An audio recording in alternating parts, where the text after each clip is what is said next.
Right guys, well here we are back after, what's it, about 4 months when we did the renovation on this neglected Sir Walter Buffalo lawn.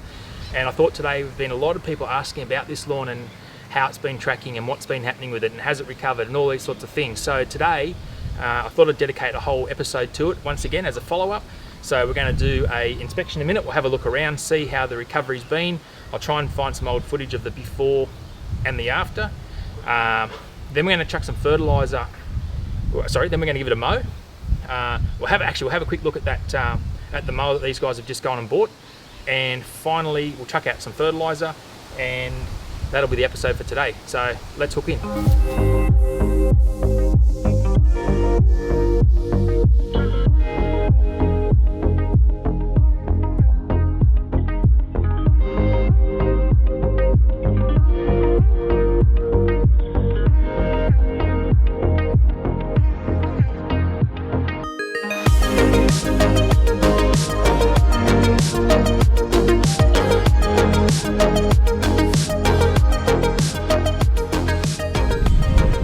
So as I said, if you're new to the channel, I'll put a link somewhere in this video to the initial renovation of this lawn.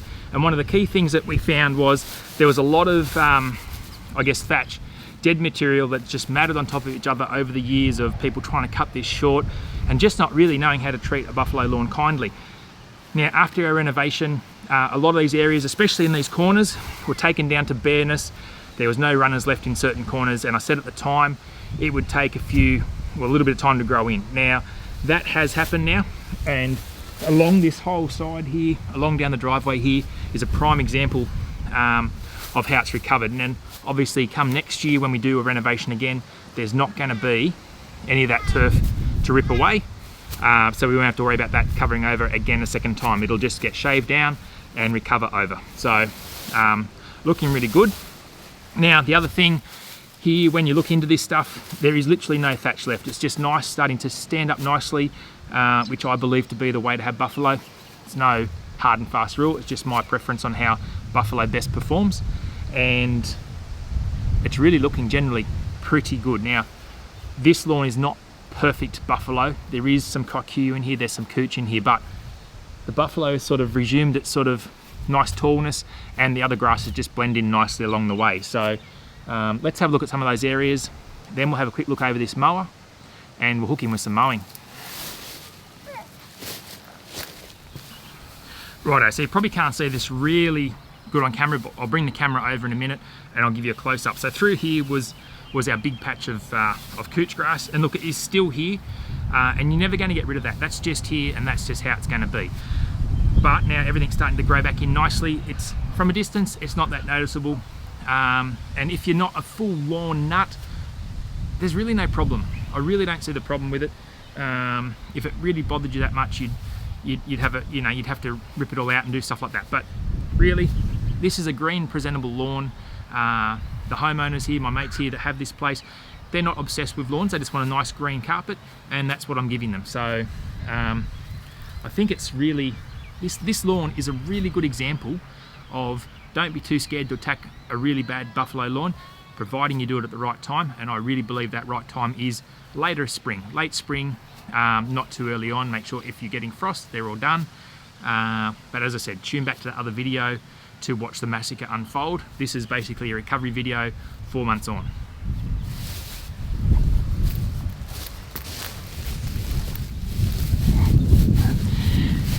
Now at the time, this area here was probably the most affected and most bare. So all through here, all over there. Now these guys have actually taken the liberty to add some runners in, and it's actually recovered really well. We've got some cockatoo issues here, but again, look, there's cockatoo either side of this property, and that's just how these things go.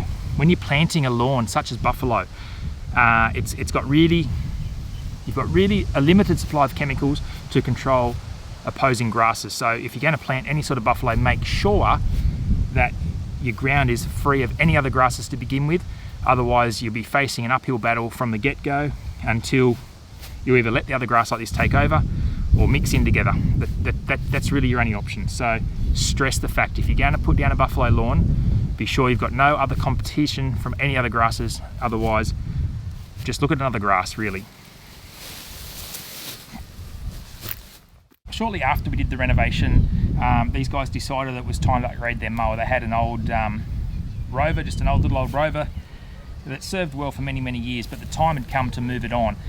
And we went mower shopping, and obviously I'm a big fan of the Honda product. There's no mistaking that. Now, I'm always pushing the HRU series mowers, but in this instance, the HRN was actually probably a better solution for these guys. Now, let me just put a stipulation on this. These are actually a pretty good mower, providing you're not cutting short. Now, these HRN series, these are the American mowers, and they're primarily designed for long cut, cool season turf. But obviously, if you've got a buffalo lawn or a kikuyu lawn, these are actually quite a good option. I do not recommend these for cooch at all, simply because they just don't cut nearly low enough for a cooch lawn. Obviously the 25 millimeters is about the lowest these things will go, and that's just not enough. But what got this mower over the line for these guys was it's self-drive. There's no throttle. It's just pull the dead bar, pull the cord, and 2 thumbs, and off she goes. So easy mower to use, really easy to mower to use, and a great price point. It's about the same price as a basic HRU. You can have a wider cutting 21-inch HRN series, but again, not ideal for the cooch. Just doesn't cut short enough. But hey, they got this set at 2.5, but we'll lift it up a little bit today. We'll lift it up to about 3 inches, and that'll be a perfect cut for this yard. But we'll have a quick look around this, point out a few features, and then we'll spend a bit of time behind it. American mowers are sort of very different to Australian mowers because there's a few things that set them apart. They're primarily designed to mulch, and catch is not such a big a priority to these guys. So whereas Australians are big on catching, Americans are big on mulching, and this has the ability of an inbuilt mulching system. So basically it's set a bag at the moment, you flick that around, and now it's in mulch mode. There's no plugs to pull in and pull out. It's just as simple as operating this little lever. And I believe there's certain models that you can actually adjust it halfway, or whatever the case may be. You can bag, half mulch. Personally, I don't see the benefit of that, but hey, whatever. And obviously independent height adjustments. So this will operate the front wheels independently to the back wheels. But again, self-drive, manufactured in the USA, and runs an interesting blade system too. We'll have a look at that.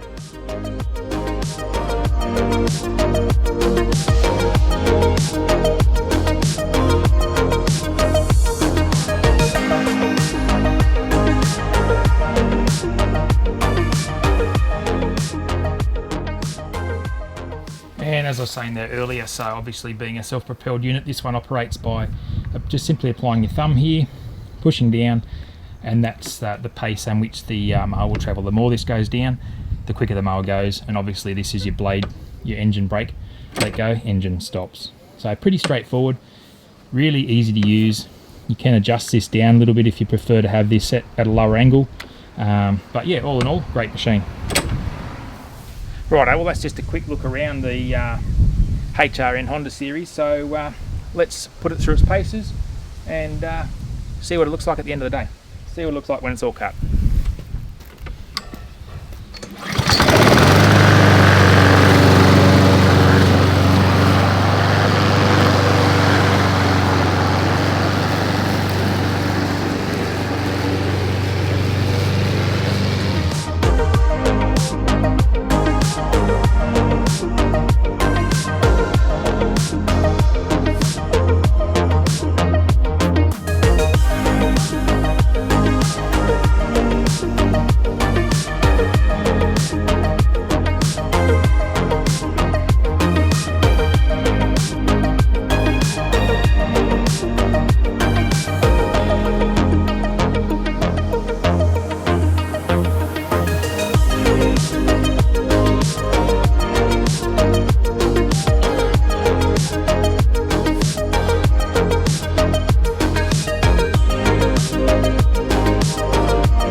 my first proper mow with this mower. I had a little go of it when they first brought it home. I did 2 laps and that was about it. But this is actually the first full mow I've had with it now.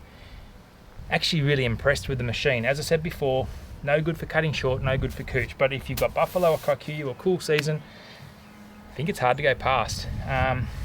The closest thing I could probably compare this to would be my Toro Super Recycler.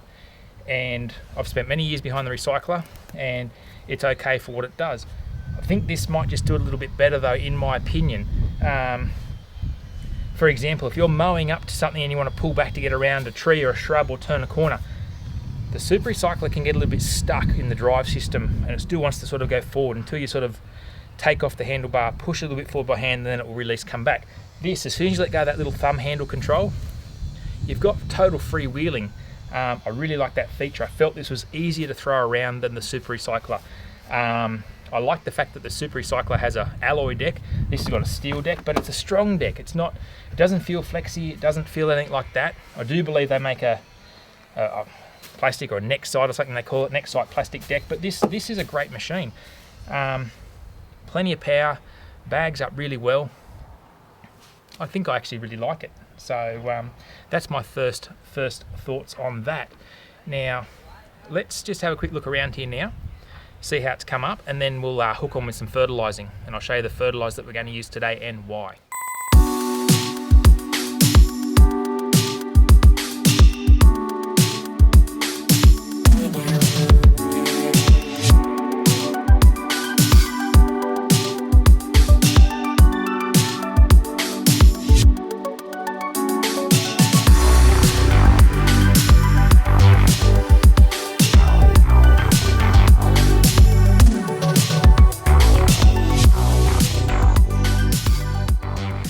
Righto, so it's time now to chuck down a little bit of fertiliser, and product we're going to use today is Nitrofosca Special. Now, sort of a general purpose fertiliser. It's great for your lawns, gardens, fruit trees, all that sort of stuff. Now,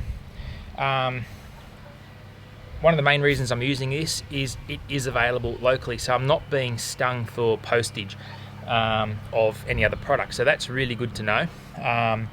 And it's actually got a fairly decent mix. Now you've got to keep in mind, buffalo varieties of lawn don't have a huge requirement for a lot of fertiliser. So, you know, the one at home gets 3 feeds a year. This lawn here has had no fertiliser application since we did the renovation back in October. So this has just been surviving on the on what we gave it then and what it's getting requirements out of the ground. Now, the Nitrofosca Special has a 12-5-14 and it's actually got 8% sulphur as well, so it's just going to help drop the pH just a little bit. pHs around this part of the world generally hang more neutral, so this is just going to help make a bit more nitrogen available and stuff like that, and it's going to give you a good result. So as I said, we're going to put this out today. Rates sort of vary up to about 3 kilos per 100 square meters in a lawn application, so we're not going to go heavy crazy rates today. We're just going to go reasonable rates, and yeah, we don't need to instantly water this in for a couple of reasons. Number one, I think we might get some rain later on, but more importantly, because we're putting this on a dry lawn, so there's no dew, there's no rain, there's no moisture, it's a dry lawn. We can pretty much leave this here on the leaf for the remainder of the day quite safely. However, if there was any moisture around or a tiny little bit of rain, anything enough to activate this fertilizer, in other words, start making it dissolve and dilute on the leaf, that's when you've got to get your proper amount of water down. And it's the usual amount of rain or irrigation is about that 6 millimeter mark of irrigation is all you need to hose in or water in a fertilizer. But as I said, we're just going to hold out, see what this weather does. There's 1 or 2 drops actually now as I'm talking, but looking in the horizon, looking over the back here, there's nothing in it. So we'll chuck this down. I just want to also apologise if there's been a lot of wind noise in this video. I do apologise. I'm actually waiting on a windsock, or I think they call it a dead cat, for the microphone of this camera. I ordered one, but it was the wrong bastard. So I've got another one. Ordered another one today. So unfortunately, it might be a little bit stuck with some wind noise. So I do apologise. But anyway, let's get a bit of this out, and we'll have a look at it up close, and we'll tip it in the spreader, throw it out, and go from there.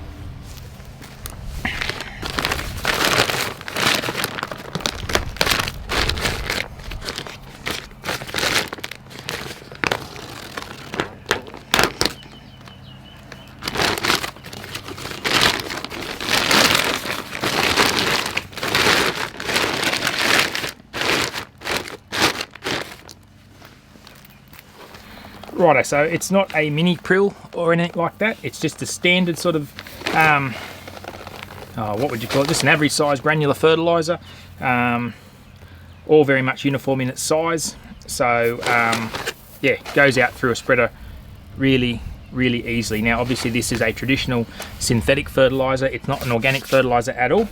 But most of the stuff we're putting on our lawns is along the same line. So yep, as I said, handy because it's available in town. Nitrofosca special, great multi-purpose and lawn food.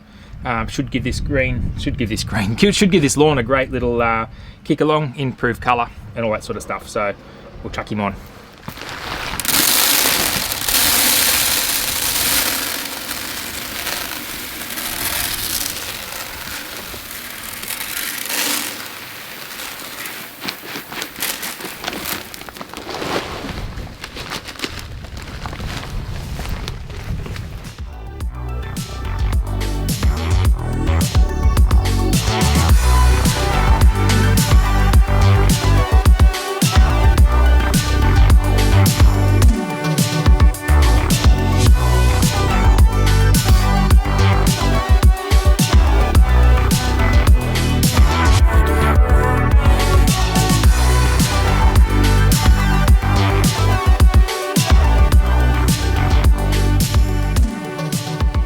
Right, so we'll just see what happens. I would say that we're going to end up putting some sprinklers on here. That's probably one of the biggest downfalls to having a nice lawn without having a pop-up sprinkler system, is that when you're applying fertilizers, particularly granular fertilizers, it's really tricky to ensure that you get every corner of the yard covered with water to wash that fertilizer in. I'm really hoping we do get some rain. I'm hoping, but I'm not. I'm thinking that we're going to have to put a sprinkler on this later on this afternoon, but we'll just give it a bit of time. Anyway guys, look, I hope you've enjoyed this episode. It's a little look back at basically how it's improved, how it's recovered after 4 months of since we did the initial rescue, because it was a very average lawn to begin with. As I said earlier in the video, please go back, have a look at the other video that I guess stems back to all this. Well, what am I trying to say? The original video that we did the renovation to improve this lawn. Anyway guys, look, if you're new to the channel, please like and subscribe. I like to see that channel continue to grow. It gives me encouragement to keep making these videos and see where it heads. Anyway guys, look, have a great day. We'll catch you here next time on the Aussie Lawn.